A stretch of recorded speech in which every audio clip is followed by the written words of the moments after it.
Welcome back! Yay! Welcome back to Girls Gone Spooky. Spooky. I'm Olivia. And I'm Amy. Yes, and we hope you've enjoyed your brief hiatus from us. Yeah, that's Actually, right. we hope you haven't. Yeah, we hope that you've missed You us need every us. night. Every Desperately day miss us. and every night. We basically want you guys to be like stalker level interested, but don't actually be stalkers. Right, yes. Just a mild obsession in a good way. A very mild, positive obsession. Yeah, That's what exactly. we're going for. Yep.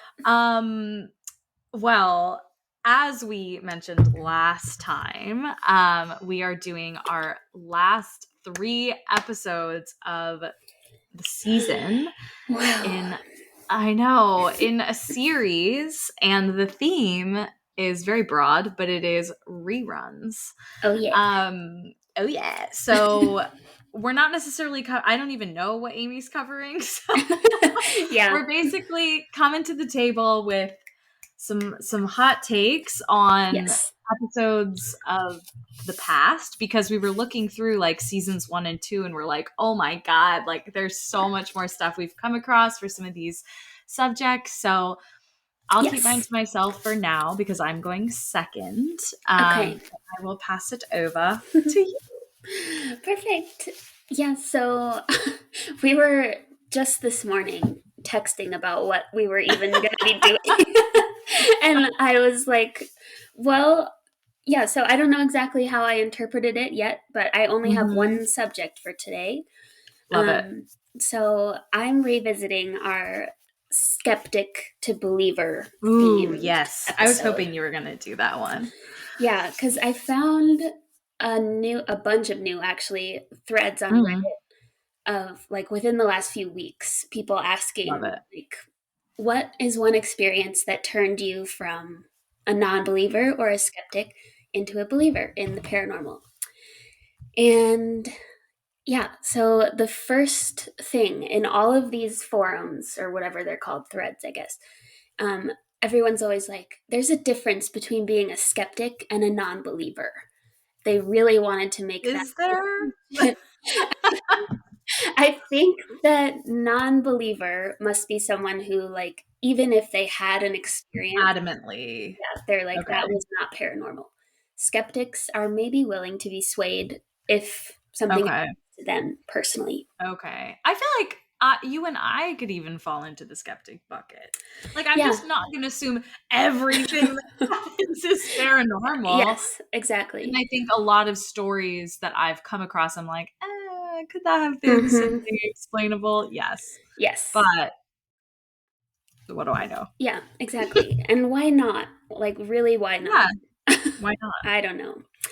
But anyway, the first one I came across was a question. They framed it as, I love the paranormal, I love horror movies, but I don't believe that it's real.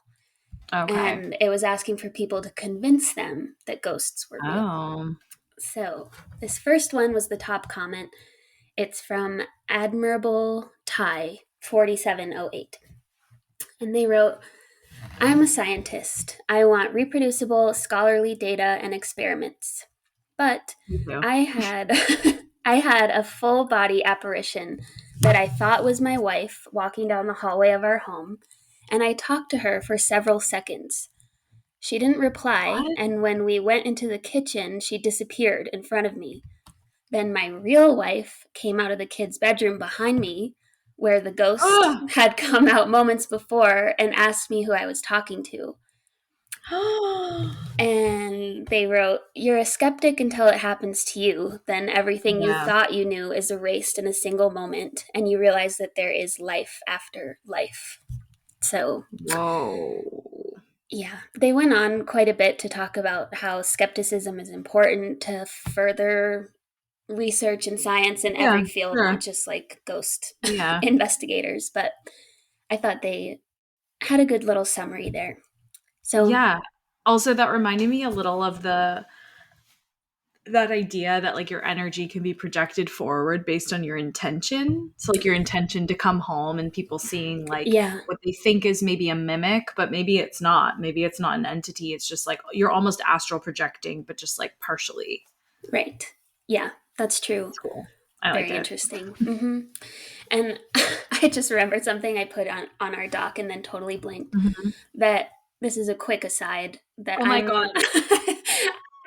I'm listening to Outlander and also watching the show simultaneously. Okay.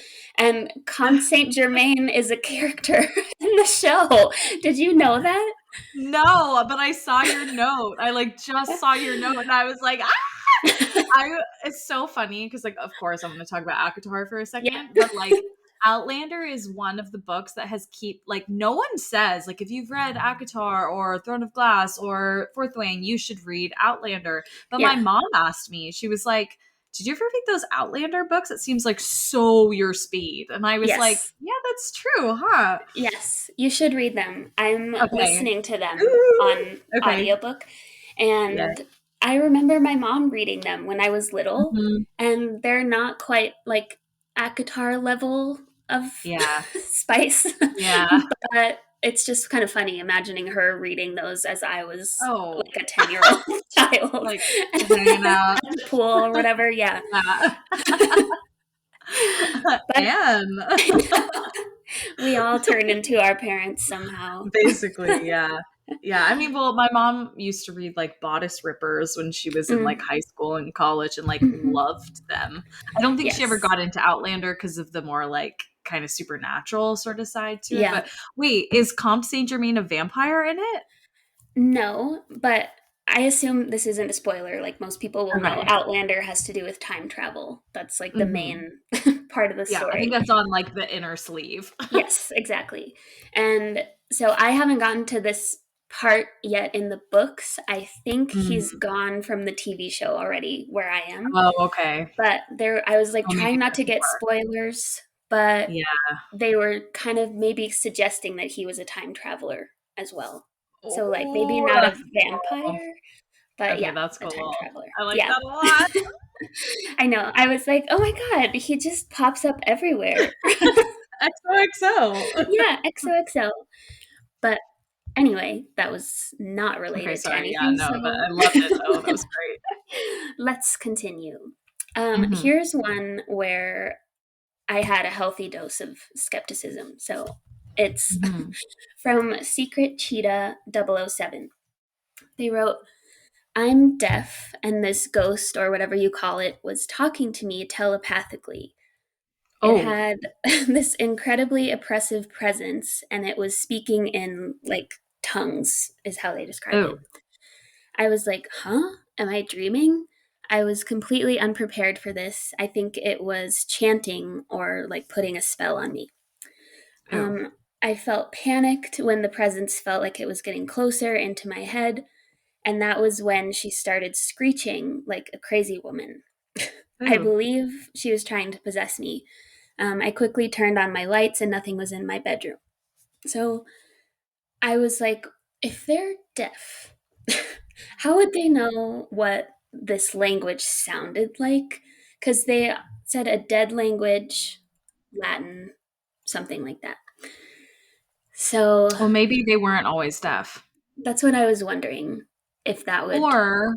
I mean, or I feel like because a lot of deaf people learn to speak, it sounds altered because they can't hear their own like mouth sounds. But I feel like if you can lip read, I mean, I guess they were saying they couldn't see the ghost, or could they? No, they just felt it like inside their head.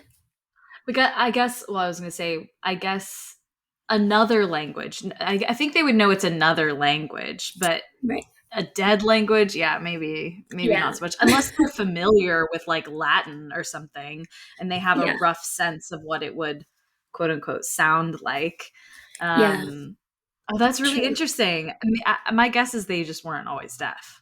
Yeah, that's what I thought initially, and then I was like turning into a detective. Yeah. I went too far, and I was looking at their yeah, I was looking at their post history and everything. You're like, are you going to report a traumatic accident somewhere in here? Right. You I'm going to catch you if you're lying to me. That, but they just accusing the disabled of not being disabled. Oh God! No, like, no. I know it wasn't. But I did see one of their posts. I may have caught them in a lie.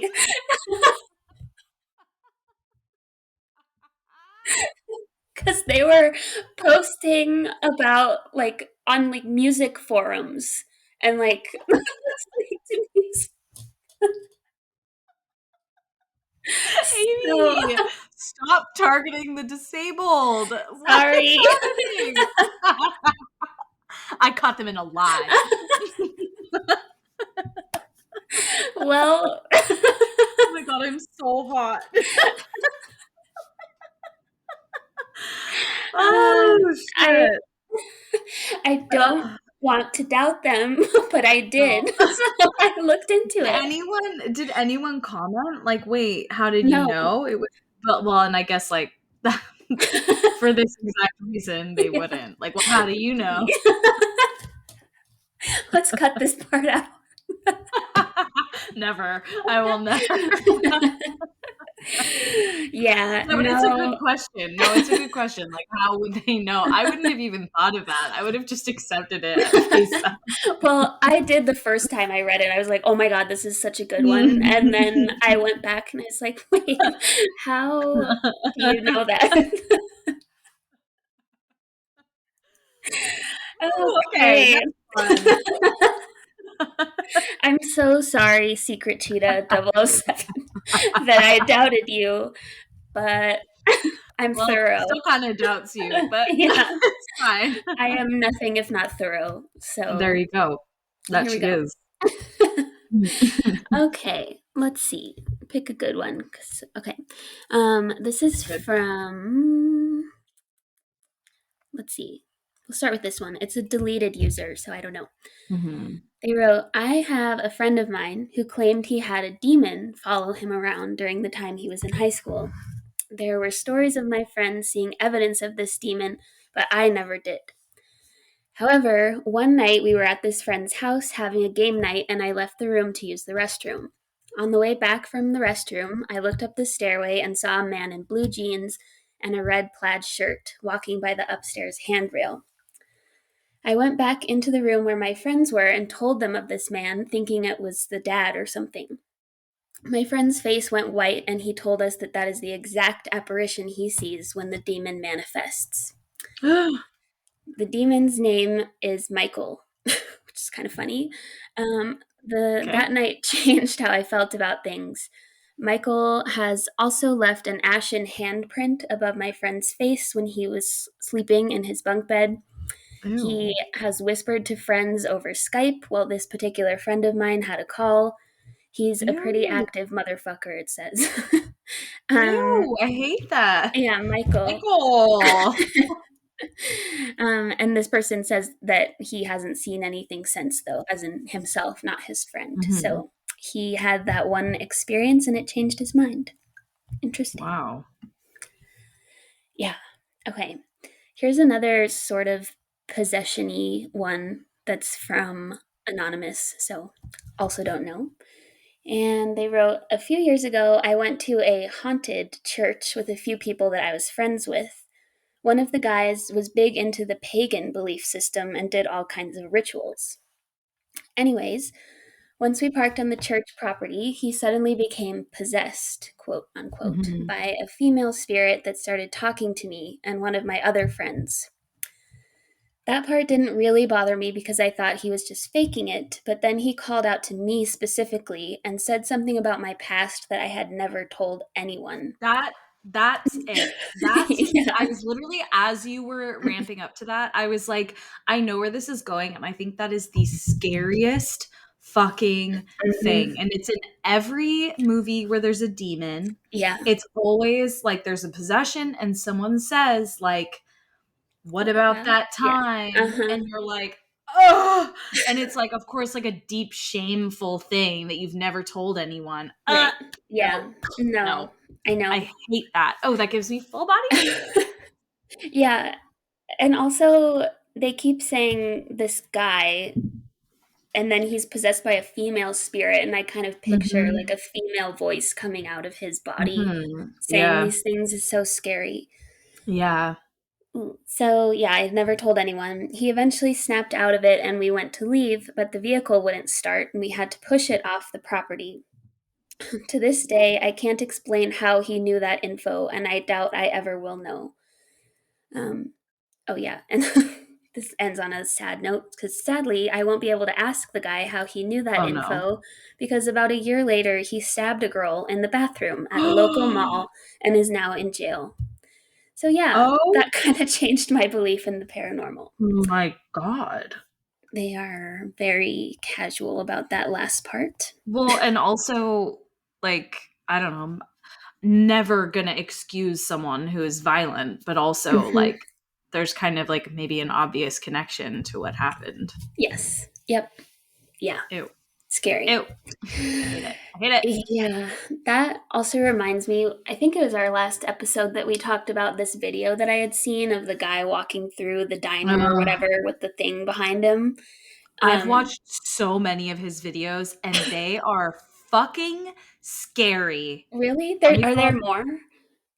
Because you were like, this is the guy, you sent it to me on Instagram and I followed him on like everything. Okay. Let me see if I can pull it up. Hold on. Because I want to like call out his handle. Okay. Yeah. Which is it on here? Yeah. Dutty, Dutty 1196. And I think it's the same on TikTok too. He's really active on TikTok. His Instagram only has a couple of videos. Okay. But I went on his TikTok and the shit that happens, you can like hear something talking to him from outside the window in some of them. And it is horrifying. And others will be like a video where he's like, okay, I took this video before and then you guys started like in the comments freaking out about XYZ in the background. I never found that exact one where you saw like a person behind him, but there have been some scary ones. And when I was originally looking for that video, because it was like a Snapchat thing, right? Yeah. Mm-hmm. I was looking through a ton of other like Snapchat scary haunting stuff. Yeah, that's right. Where the faces are swapped. Have you seen those? Yeah. It's so scary. Like, what is it picking up on? All the hair on my body is on end. Like, oh my God, just like thinking, and they're always the same. It's always the same like face, like kind of face. And I'm like, no, that looks demonic as fuck. Yeah. I hate it. I hate it. Yeah. I hate it. Yeah. No filters. No. So scary. No. But in that original video, which I wish I knew where it went on Instagram, all these people in the comments were like, did you notice how he was talking about how he's been feeling sick and like really weird lately? And then while he's talking about that, there's like this demon standing behind him. And they're like, no wonder he's not feeling well. It's what the horrifying. Fuck, dude. Yeah. Well, anyway, okay. I have a couple more. Okay. I just have to interject one more thing. I know someone who I'm not going to say who, because I think they would prefer to remain anonymous, who went through like a bit of a dark period in their life. And like, I don't even know all of the details, but they had a psychic later tell them like, you have a demonic attachment.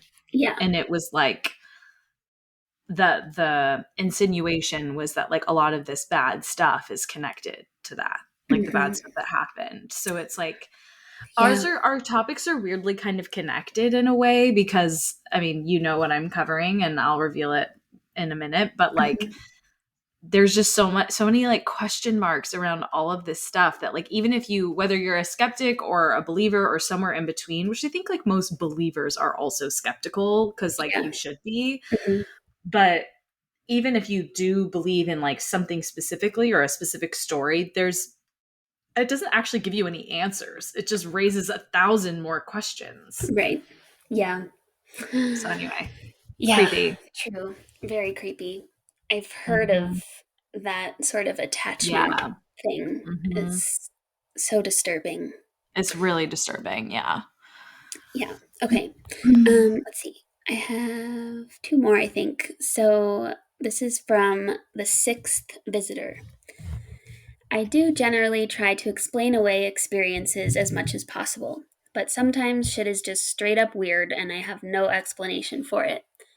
I've also lived in probably haunted places pretty much my entire life out of sheer bad luck. My current apartment has two ghosts that I'm pretty positive are there. Maybe a third, but I'm not entirely sure. All of them wander around the apartment and regularly go to the third bedroom that we use as storage. I've seen a headless guy walk toward me while I was sitting in my bedroom, doom scrolling and completely awake. So we know they weren't sleeping. No. My Doomscroll, you know you're awake. yeah, you're in a really bad place. Yeah. My dad had seen that same guy walk through the wall behind our TV in the middle of our evening snack time, in the middle of a conversation. I love that they have an evening snack time. I know. I mean, technically, like, don't we all? But I Yeah. just have never thought to call it that. Yeah, exactly. And I'm it's going like to say that to Noah tonight and be like, snack time. exactly. You have the exact set time that you know you're going to have an evening snack. I love it's like it. 8:30. Yes, exactly. Perfect time. Okay. One time in the middle of the night, I tripped over something knee high in the hallway when there was literally nothing there. Like I did the whole knee smacked against something lumpy, foot drag, awkward side shuffle thing after you walk into a chair or table. I thought it was the vacuum cleaner, but nope, hallway was completely empty. I then watched the bathroom door open, close, then open again, and thought it was my mom, only to find out that she was on the opposite side of the apartment. I've heard frustrated sighs and whispers randomly during the day in random locations. So imagine tripping in the hallway over nothing and then watching the bathroom door open and close. Yeah. That would be the thing that like also, well, two things about this one. Shared experiences are inherently so creepy and just make it, because you can't explain it away to yourself if someone else is seeing the same like impossible thing you're seeing. Yeah. And two, the level of chill these people have. Yeah. If anything like that, even something minor like that happened to me, I would be screaming and running down the hallway. Like there is no way I would react as calmly as these people. Yeah. No. I'm not a chill girl. I'm a scared shitless girl. Yeah. It's fight, flight, or freeze, right? And they have freeze, it seems like. I guess. So, yeah. yeah. I don't know. But okay, turns out I have two really short ones. This is from IU AUY EMRA. I thought it was going to be AEIOU. No. That might be easier to Sometimes Y. pronounce. Yeah. So yeah, that person. I was with a group of friends playing with a Ouija board. Great start. Nope. I did not join them while they went on about their spooky responses they wrote. I thought it was all bullshit. Until I decided to try and mess with the board myself.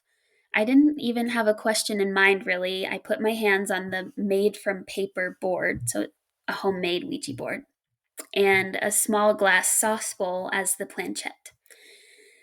Next thing I know, it slides across the paper Ouija board off the counter and crashes to the floor. At that exact moment, there were 3 loud knocks at the front door. We went to see if anyone was about, which would be odd because we had rented a cabin while they were playing, like they were up at a cabin far from civilization. That's the worst place to do this. Yes. All friends were present inside when this went down. So. Oh. Then, not the 3 knocks. Not the 3 knocks. I could handle the like fake planchette, the faux chet, if you will. I can't handle the simultaneous knocks. The knocking and 3? Demonic. I know. Yeah. Not for me. Not for me. I started going down the 3 knocks rabbit hole after reading that one because people say that that's demonic, and I'm sure we've talked about it at some point, but there's a lot of like question about why people think that's demonic. Yeah. Because, well, what I've always read is like it's a mockery of the Holy Trinity. Right. And that's basically what I had read too. And people were saying, like, how do you get there? Like, what's your evidence or something? Not that it matters, but I don't know. No, it's a good point though. Like, what is the? I mean, I feel like in just my speculation is that it probably there have been enough instances where there's a lot of like, crucifixes being turned upside down or thrown, or Jesus figurines or Virgin Mary figurines being cracked, and then 3 knocks or 3 whatever bangs, that people associate them together, and then that's happened over and over and over again, and then it's become like, oh well, 3 is an unholy number, or like the witching hour being 3 or 333, or I don't know, even the fact that it's like a multiple of 6, and that's like the devil's number, or 666, there are 3 6s. I mean, there's just like, there's so many different kinds of like symbolism that can go along with that. But I'd never really thought about that. Like, why do we associate that with being like unholy? Yeah, it's a good question. There were also a lot of jokes in the comments about that song. It's like, knock 3 times on the pipe if you want. And people were like, it just means that they want you, or whatever the right lyric is. Well, maybe that is what they want. Yeah, that's probably not the best thing. Oh, and also that like, you better knock on wood. It's always 3 times. But and like when you knock on a front door, you go, like that's a normal way to knock. Except I do this. Yeah, I do that too. Or if someone knows I'm coming, it's the police, open up. You want the element of surprise. That is so aggressive coming from you. Like, I don't actually do that, but maybe I wish you did. That's funny as fuck. Just open up, it's the police. I could start. Okay, final one that is so short. And we may have done this one, or at least something very similar before.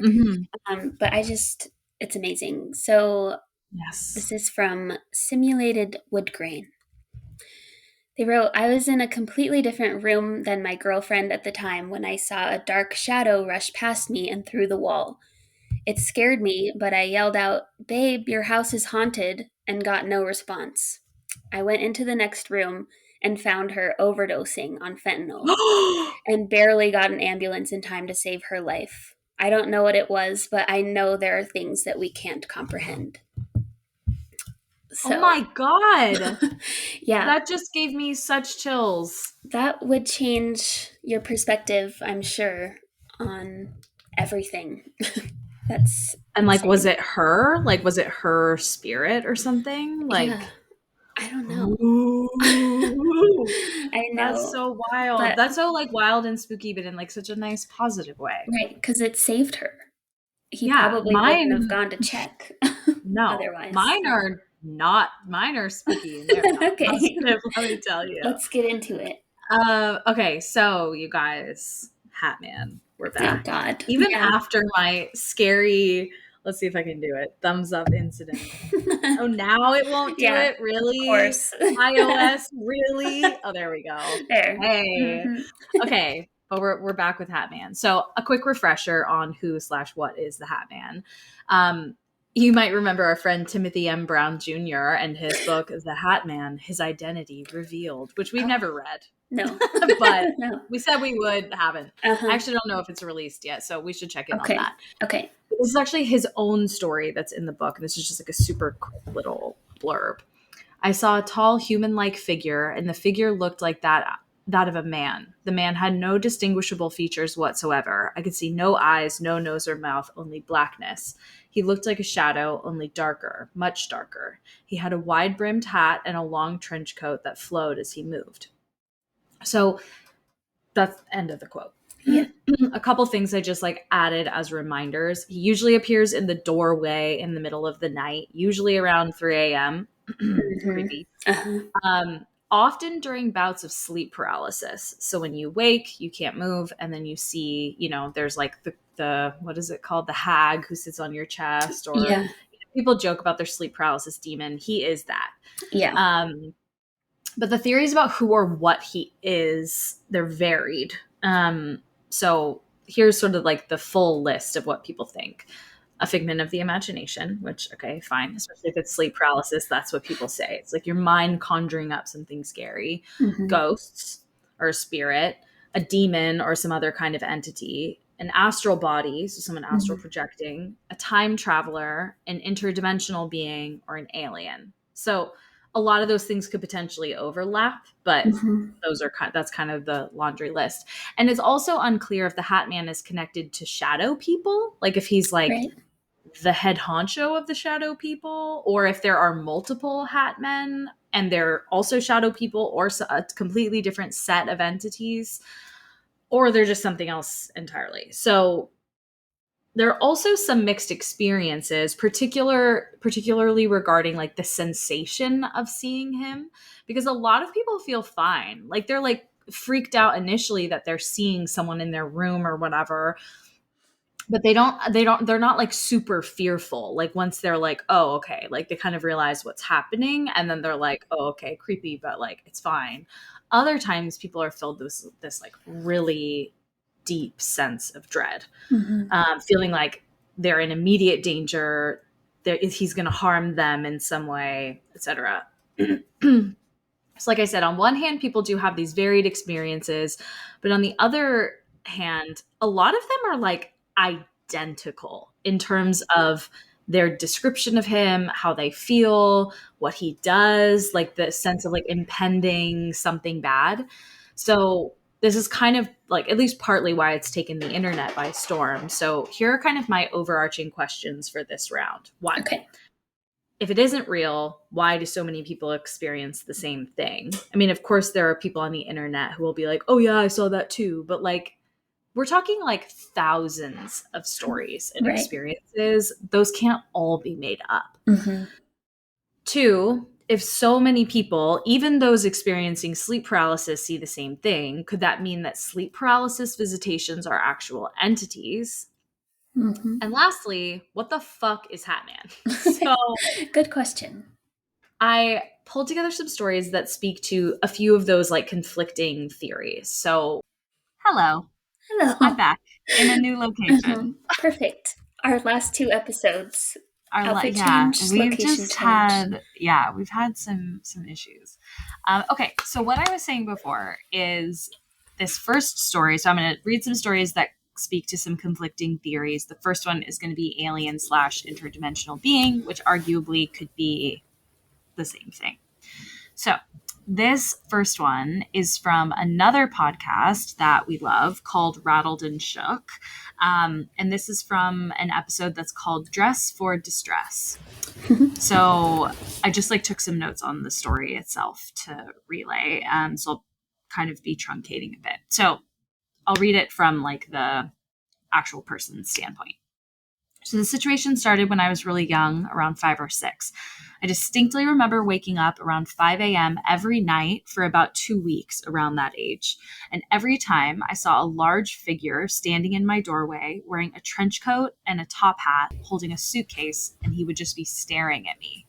I didn't really have a sense of dread or feel like something bad was going to happen, but he would just stare and stare. And eventually I would get too tired to keep my eyes open and I'd roll over and fall back asleep, which I'm like, that's impressive.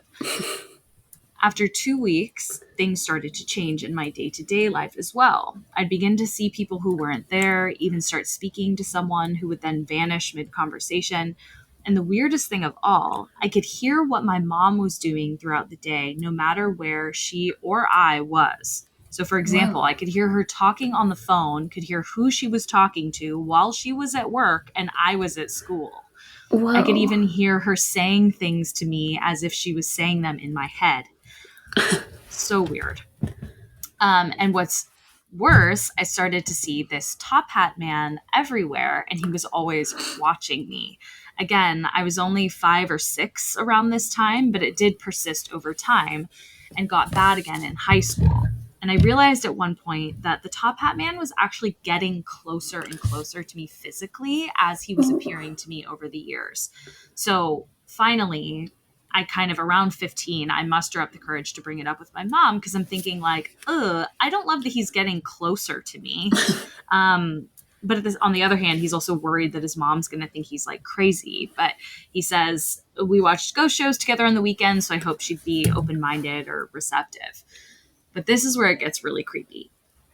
So I started by saying, hey, this is going to sound weird, but I wanted to talk to you about this thing that started happening to me when I was little, which I think is like every parent's nightmare thing to hear.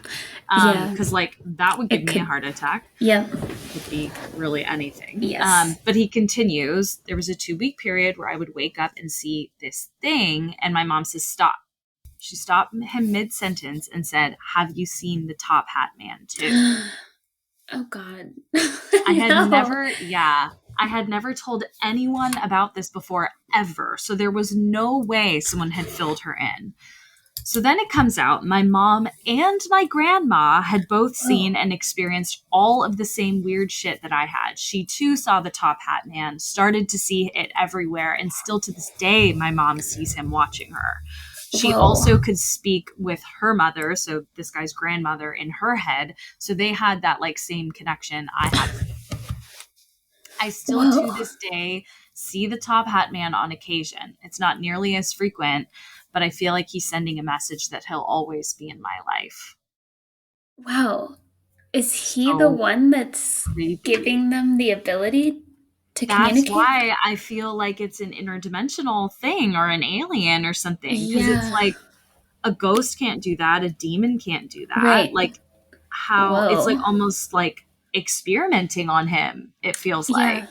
Right. Which is so wild. Yeah. Experimenting on their whole family. Because it's a generational thing. Yeah. That's crazy. Oh, so man. Weird. So weird. So it sounds like he's not doing anything bad in that case. No, That's it doesn't sound like it. Okay, I realize I have one of these stories out of order, so let me put this. So the next one is a spirit. Okay. Potentially as an explanation. As you can imagine, I have a third category that has the majority of the stories. So okay. So here's the spirit one. This is from Informal Jellyfish 24. I moved out of my parents' house almost as soon as I could. This and the pregnancy resulted in me moving in with my now ex-fiance at the time. We had a lot of late nights doing puzzles, watching movies, or playing video games in the house. We stayed up past midnight one night. He got up for work around 6 at the time, just screwing around, and our bedroom was upstairs. He went downstairs to make pizza rolls to snack on, and I had left the bedroom light on, again, afraid of the dark, and went to use the bathroom off the bedroom. The setup is kind of strange. Essentially, the bathroom was off the bedroom with a room in between, though. So way too small to be a bedroom, but maybe like a huge closet area. And when I came back in, the light had been shut off and the 2 doors that met in the corner were shut. So it's just weird. Like she left the room, he was downstairs, she comes back and like things are different. Yeah. Yikes. However, my ex sometimes jumped out from behind those doors to scare me. What an asshole. So I assumed he was doing this again. The only light I had in the room was the TV screen replaying the title screen to a movie we had just finished. So I swung both doors open and I was going to yell, boo, but he wasn't behind the doors. Instead, there was this huge shadow of a man wearing a top hat. Immediately, I love this. Immediately, I felt like my heart fell into my butthole. Uh-huh. And my arms felt heavy. This was the first instance of a shadow person I had at this house. So I called for my ex as I'm backing away. He comes upstairs, turns on the light. I asked if he had come back up after he went to the kitchen, and he said no. So I explained the Hatman to him. He said he's never had anything paranormal happen in this house. So basically doesn't believe her.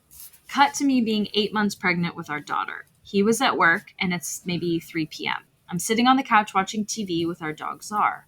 From our couch, you can see the front door, and it's a huge wooden door with 2 long, skinny glass window panels. They rattle when you knock, and Czar started going berserk. He usually only does this if someone's at the door, and he would bark for a minute, but then he'd chill out. But he began growling, and I look over and see an old man staring at us through the glass window panes. Now, this seems really unusual, and it was, but I wasn't as alarmed because it made it looked like a real person. It wasn't like this shadowy figure I saw. He lived right next to a church too. Someone just walking by from the church is like, okay, maybe. I got up and the man is just staring at my belly. And I noticed that he's dressed to the nines: suit, bow tie, hat. And of course, I hadn't yet made the connection to this shadowy hat person. Before I could make it to the door, he turned and started to walk away. He should have still been in sight, though, by the time I made it to the door, but he wasn't. I kind of brushed this off as just a church guy showing up the wrong address, which is dumb because our house doesn't look like a church, but I wasn't putting too much thought into it. A few times around the house, I had seen the Hatman in corners. He frequented the living room where we were the most, and he really had taken a liking to the far right corner of the room. The last instance, my ex and I took our newborn daughter for a late night car ride to calm her down enough to sleep. She had had a lot of tummy issues and was often fussy, so this was sort of our last ditch effort for our sanity. It worked, but we had to stop by home. I was chilly and wanted a sweater, and he needed to use the bathroom.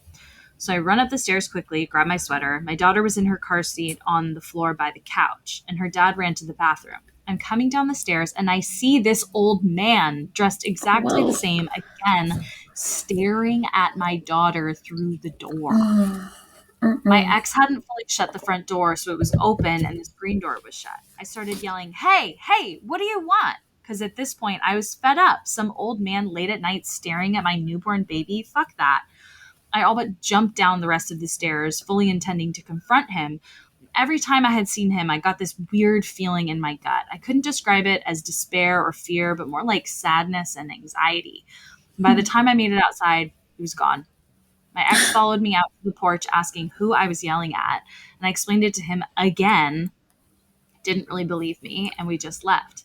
I don't think he ever put much stock into what I said to him. But years later, after my ex's dad tagged me in a Facebook post about our town's history, the mayor of our town lived and died in our house. Whoa. His picture, that was the exact man I had showing up at our door. Oh I can't say that the Hatman shadow and the old man are the same, but the Hatman looked exactly how I would picture the old man's shadow to look. And looking back, he never harmed us, but he always looked really sad. I was just young and afraid at the time. I hope he found peace. Wow. Interesting.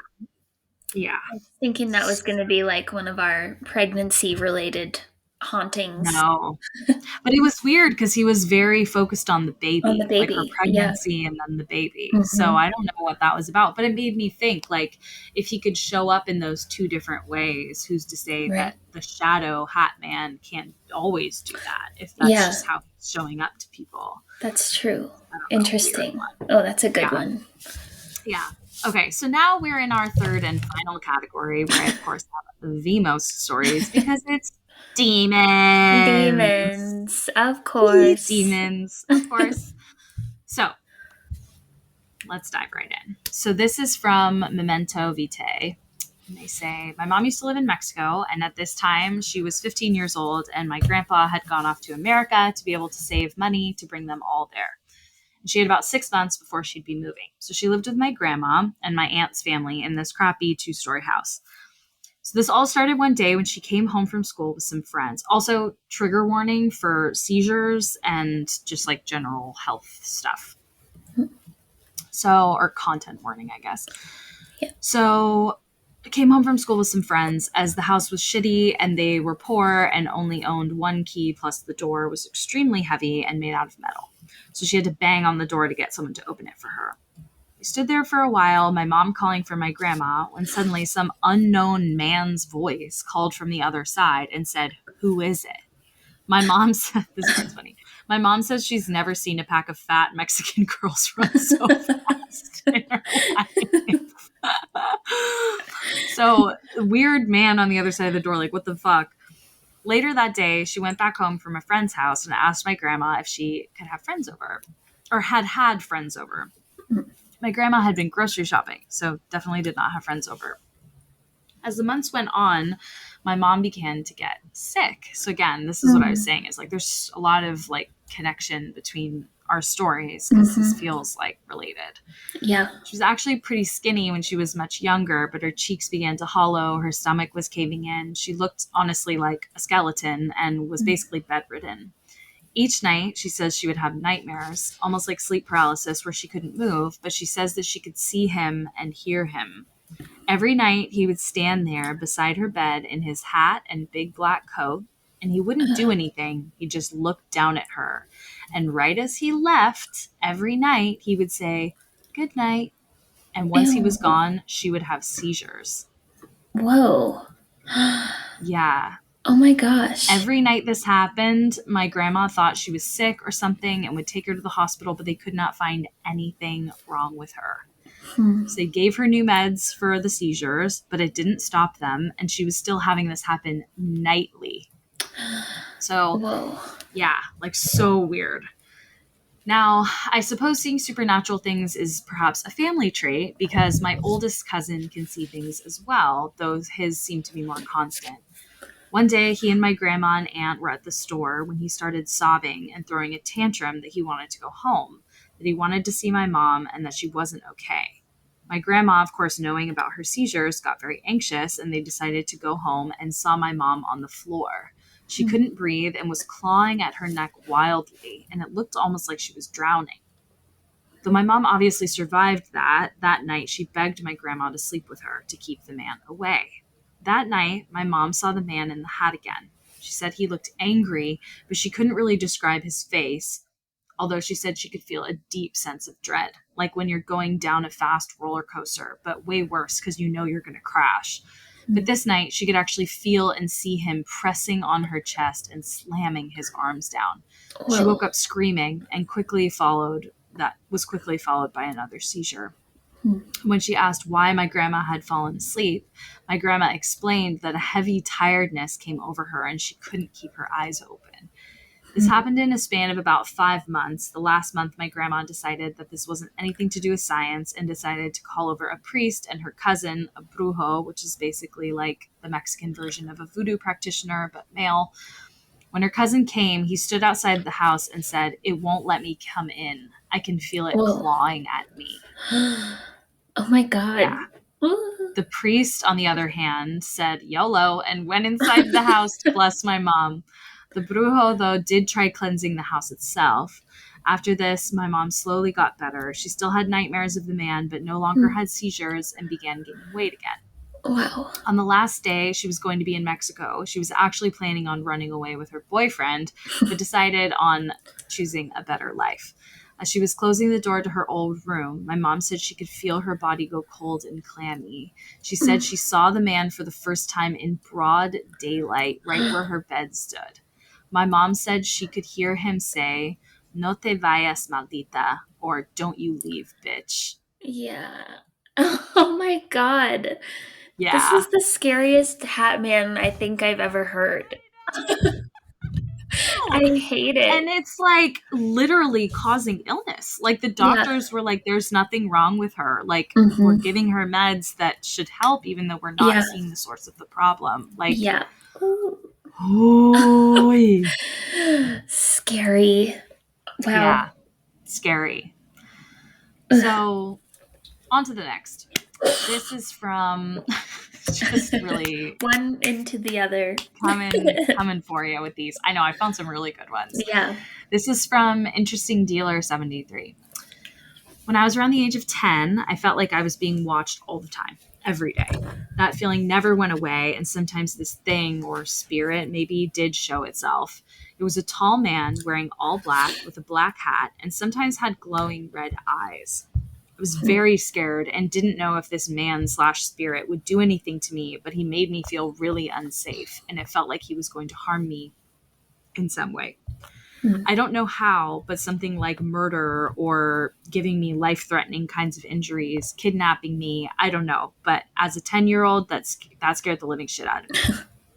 I remember some nights I couldn't sleep in my own room at night. When I could, I had the window closed, even if it was very hot outside and inside my room, because there was a chance he could come in through the window if he wasn't under the bed, in the closet, or behind my curtains. Some days I couldn't be alone anywhere. Like I couldn't be in the living room. If my mom was in the kitchen, I felt like this man could come and get me. This kept going on until I was maybe 14. Even not sleeping in my room, I was sleeping on the couch in the living room with my mom. But over the years, I felt the presence of this man or spirit only got worse, and he could be anywhere, from behind a door to the smallest little cracks, like between the sofa and the floor. I'm not sure how he went away. I just sort of woke up one day and he was gone. But lately, I've felt his presence slowly coming back. Not how it was when I was a kid, but I know he's still watching me. So then he goes on to say, yeah, not that long ago, I got to know about the Hatman and did some research and found that I'm not the only one who has seen or felt like I've been being watched by this man. And it's very scary to think that this is happening to many people. So it's probably not just some weird illusion or brain thing, which I think is like everyone's like, that's the thing is it's like, oh my God, I thought I was suffering with this by myself, thinking I'm crazy. I'm not. And I think that's actually worse. Yeah. Yeah. Do you think that's worse? I don't know. I mean, yeah, kind of. If you feel like he's going to hurt you and he could come at any time from anywhere. I mean, not that I would like want to have like schizophrenia or something like that, but you know, that's treatable. Whereas this is just like you're living in fear all the time from some like demonic presence that's trying to hurt you. Yeah. So this story kind of put me down the path of a couple different sort of like themes that are sort of threads throughout. One is a lot of people have a theory that he really goes for kids, that he's like drawn to children, basically prepubescent. Like it doesn't have to be little kids, but like 14 seems to be kind of the normal cutoff. And the other thing is this idea of like recurrence in adulthood, that like a lot of people either always have the lingering sense that he's somewhere and could pop out, or they just, after years of feeling nothing, suddenly kind of feel him there again, which is like so horrifying. Yeah. So this next one is actually from a deleted user. And is this one I was thinking of? Oh, yeah. Okay. So they say, I just posted this on someone else's Hatman post, but I'll repost it here for those that may have missed that thread. I saw the Hatman and I didn't know who he was until probably 2 years ago when I stumbled into this sub, which was the paranormal subreddit. I'm currently 30 years old. I vividly recall being at the laundromat with my mom. It was the very early 90s, and I couldn't have been more than 3, 4, 5 years old, somewhere in that range. Old enough to form simple sentences. A lot of people say that you don't have memories of being that young, and most people don't believe me when I say that I do. I do too, so yeah, same. I don't think that's that abnormal. Yeah. Though, of course, they're usually fuzzy and they're few and far between. However, this memory that I'm about to tell is something that I have never forgotten, and it has honestly haunted me my entire life. It is the longest and most vivid memory I have from being that little. In real life, I've told it to maybe 5 people tops. I've never even told my mom this story, and she was actually there. So we're at the laundromat, and I had this obsession with the Pac-Man arcade machine that they had there. Usually I just stood there in this doorway and watched the demo screen do its thing, but sometimes there would be someone sitting there playing it. One time, however, there was a man standing at the machine with a quarter.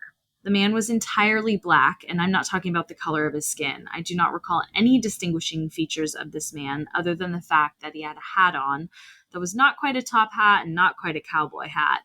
So a wide-brimmed hat, which is really what most people describe. And he had on a long duster / trench coat.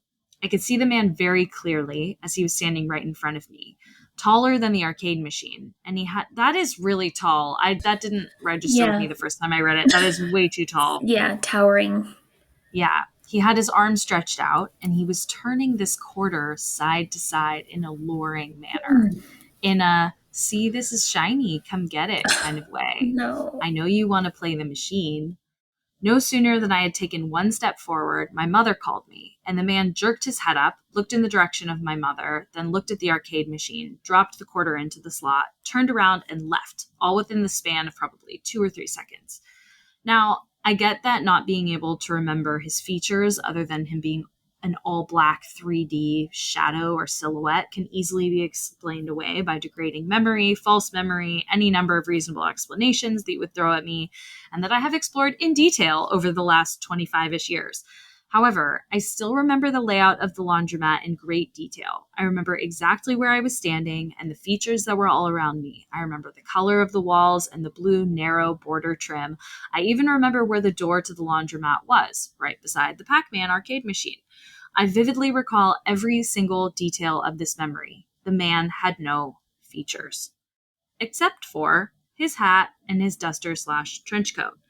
His hand was stretched out, and he did not have a skin color. He didn't have eyes. He didn't have a face. He was nothing but some pitch black void terror from my childhood.